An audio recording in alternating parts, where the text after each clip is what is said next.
la sociedad.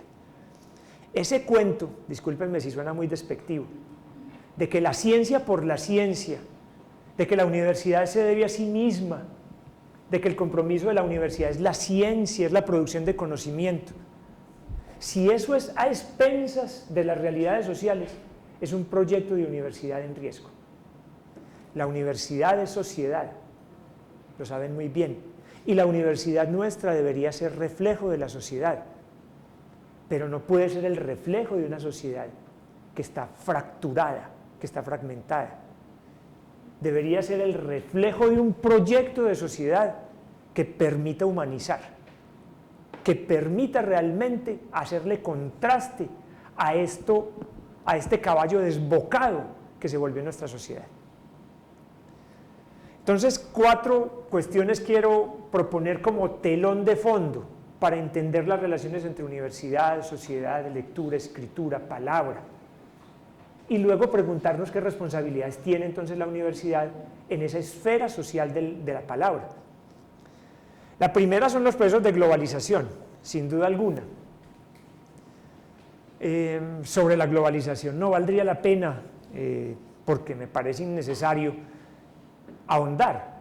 Parece que todos estamos comprendiendo lo que ha significado el aceleramiento de un proceso de mundialización que se había iniciado al menos con los primeros descubrimientos en el siglo XV, de América y luego la extensión de Europa por todo el mundo con su modelo fundamentalmente blanco de civilización.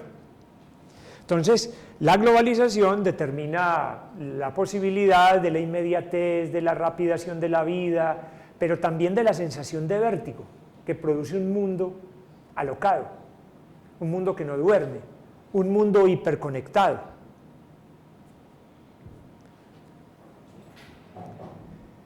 El otro elemento que quiero poner de telón de fondo, el segundo de los 4 que quiero proponer, es el problema de la crisis contemporánea que está viviendo el modelo de democracia liberal capitalista. Ustedes saben muy bien que con la venida menos del mundo bipolar, a partir del año 1989 con la caída del muro de Berlín, se constituye lo que sociólogos y politólogos contemporáneos han llamado un mundo unipolar, un mundo constituido supuestamente por una única fuerza, con la capacidad de establecer sus dominios en todos los ámbitos de la vida social en general, lo que significa en términos más finos el supuesto triunfo de un modelo político, económico y filosófico. Un modelo filosófico en términos del liberalismo, los privilegios de la libertad como elemento constitutivo del vínculo social, la libertad por encima de todo. Un modelo político, que es el privilegio de la consulta al pueblo, la democracia, pero un modelo económico que es el capitalismo. Entonces eso constituye una matriz ordenadora, entre comillas, del mundo, que es la democracia liberal capitalista. Pues resulta que esa democracia liberal capitalista, en el último cuarto de siglo del siglo anterior, y digamos que lo corrido de este siglo, ha entrado en una crisis muy fuerte, determinada por la limitación de la expansión de los mercados, la desregularización de las normatividades nacionales, la disolución de los bloques, es decir, hay un problema fuerte.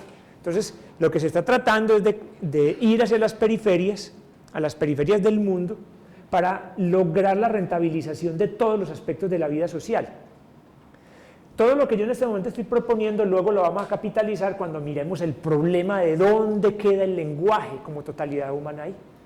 Cómo queda en lo global, cómo queda en la crisis de ese modelo de mundo. El tercero, sin duda alguna, es el problema de la guerra, ¿no? La guerra y sus propias dinámicas bélicas.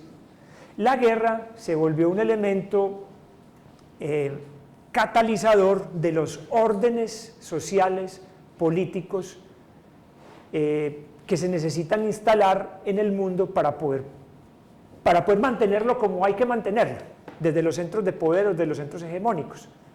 En ese sentido, entonces, a nosotros nos interesa ver que la guerra no es un elemento fortuito, no es un elemento que está por fuera de las otras lógicas, como quizás no lo hacen ver. Por ejemplo, en Colombia nos venden la idea de que el problema en Colombia es la guerra. Es que el problema en Colombia no es la guerra, es lo que ha generado la guerra. Lo mismo en el mundo. Entonces, esas dinámicas bélicas, la guerra y sus dinámicas, porque la misma desolación que produce la guerra se debe a ciertas dinámicas que comprometen lo humano. Ejemplo, la palabra es intensamente usada en la guerra para ir contra el otro. Lo primero que hace el guerrero es negarle el nombre al otro, es quitarle el nombre al otro, es meterlo en el anonimato y en el silencio, por poner algún ejemplo. Entonces, la guerra ha impactado fuertemente los procesos que tienen que ver con la reproducción social del lenguaje. Y eso ha generado unas segmentaciones sociales muy fuertes. El parlache, por ejemplo, el lenguaje urbano de nuestros jóvenes en Colombia, es una expresión viva de cómo el lenguaje recoge las lógicas de la guerra. Miren la cantidad de palabras que utilizan los jóvenes de nuestras barriadas para referirse a las armas, para referirse a un muerto, ¿cierto? Hagan un balance un poco para que vean la cantidad de palabras para referirse a la muerte, al asesinato. Tumbar, quebrar, dar de piso, ¿cierto? Dar chumbimba, chupar gladiolos, bueno, todo ese tipo de cosas. Miren entonces, ¿cierto? Liquidar, fumigar, ¿cierto? Hay montones. ¿Cómo? Vamos a bolear. Y le bolearon. Y después lo mandaron a chupar gladiolo. ¿Sí o no? Lo pusieron de quieto y lo pusieron luego a chupar gladiolo. ¿Cierto? Entonces miren el lenguaje, mírenlo. Mírenlo ahí.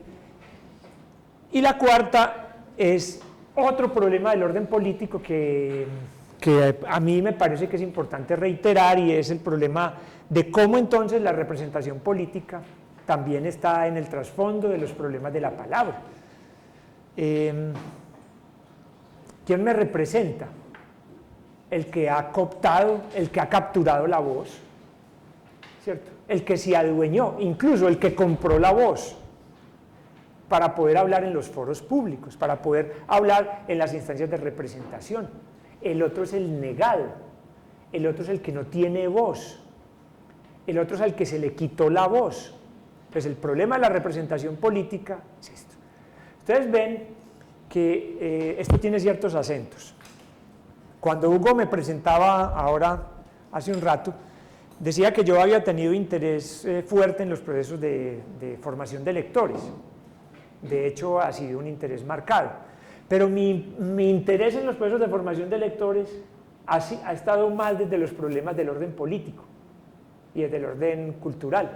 Y mis formaciones van por ahí. Yo soy bibliotecólogo, pero también soy especialista en pedagogía social y soy magíster en ciencia política. O sea, mis intereses han caminado por este lado, caminado más por el problema del orden político, si es que puede hablarse de eso. Listo. Esas cuatro cosas están acompañadas, como lo propongo en esa diapositiva, por una profunda crisis de la persona humana. Es decir, es que el problema no es del mundo afuera, es que no hay mundo afuera. Esa sensación de que nosotros tenemos, de que hay un mundo afuera y que nosotros estamos aquí, es una sensación errada de nuestra perspectiva vital. Nosotros proyectamos afuera nuestro mundo interior. Los antiguos eran muy sabios en eso. Decían, nada hay afuera que no se haya producido adentro. Miren las lógicas de conexión tan bonitas que proponen. Nada hay afuera que no se haya producido adentro. Entonces, este manicomio que llama Colombia, ¿cierto? Lo único que queda faltando es ponerle puertas por todos los lados. Es precisamente un reflejo de la dificultad que hemos tenido nosotros como seres humanos para expresar un proyecto de plenitud humana. Ustedes dirán, el determinismo de las ciencias sociales, es que las cosas vienen de afuera y que uno tiene que lograr reivindicaciones afuera para poder lograr conciliaciones internas. En parte, pero no solamente eso, en parte, pero no solamente eso, lo repito. La primera condición es la del individualismo, pero es un individualismo que nos lleva a caer en el egotismo, es decir, el egotismo como una cuestión que nos llama a perdernos en nosotros mismos. Eso se llama ahogamiento en el sí mismo. Ahogamiento en el sí mismo. ¿Cuándo fue que cada uno de nosotros perdió el rumbo? ¿Cuándo fue? Es decir, ¿cuándo fue que cada uno de nosotros creyó que callar la voz, que callar la propia voz y dejarse llenar del ruido del mundo era la solución? Entonces, caemos en una sensación de que el mundo somos nosotros, de que el mundo somos nosotros, y que todo se define en nosotros, para nosotros, con nosotros, y resulta que el mundo corre sin nosotros con mucha facilidad, que va contra nosotros con mucha facilidad, que no nos espera. Entonces es una cosa muy confusa, ahogados en sí mismos. ¿Usted sabe cuál es la mayor dificultad que encuentro yo como profesor universitario? Yo trabajo en primer semestre y en los últimos semestres, y no he querido dejarme sacar de los primeros semestres. La soledad con la que llegan los jóvenes a la universidad. Una soledad terrible. Es una soledad que produce pánico. Miren la cantidad, el aumento terrible del síndrome de pánico. La gente sufre cada vez más de síndrome de pánico. Tenía un amigo muy querido que de su trabajo tenía que salir al taxi porque sentía el miedo más horrible de poder circular por la ciudad y llegaba y se encerraba. Síndrome de pánico. Entonces, ese cuento de que nosotros, mediante una conexión egoísta con nosotros mismos, vamos a salvar el mundo, les aseguro que por ese lado vamos a encontrar muchas dificultades. Entonces, lo que les decía, la sensación de soledad en la multitud. Sí, claro. Todos muy bien acompañados, todos en el estadio con 46.000 celebrando el triunfo de tales o el otro tales, ¿cierto? En una fiesta, 100, 200 personas, pero puestos en nuestra más evidente soledad. Es la imposibilidad de tenerse a sí mismo, de hacerse responsable de sí mismo, de asumirse, es lo que está en juego ahí. La ausencia de trascendencia, otro elemento que me parece importante para analizar todos estos aspectos de lectura, escritura, palabra, lenguaje en general. La trascendencia. La trascendencia es una cosa que se corresponde con la presencia. Miren el juego que hay ahí de lógicas. La presencia y la trascendencia. La presencia en el mundo, pero siempre con una profunda sensación de trascendencia. Pero ¿saben qué? Sin resolver. Porque como esa trascendencia se volvió políticamente incorrecta, es decir, las preguntas por la trascendencia no son populares, son incluso sospechosas. Este me va a hablar de religión. Lo primero que piensan todas las personas cuando cualquiera les habla de trascendencia.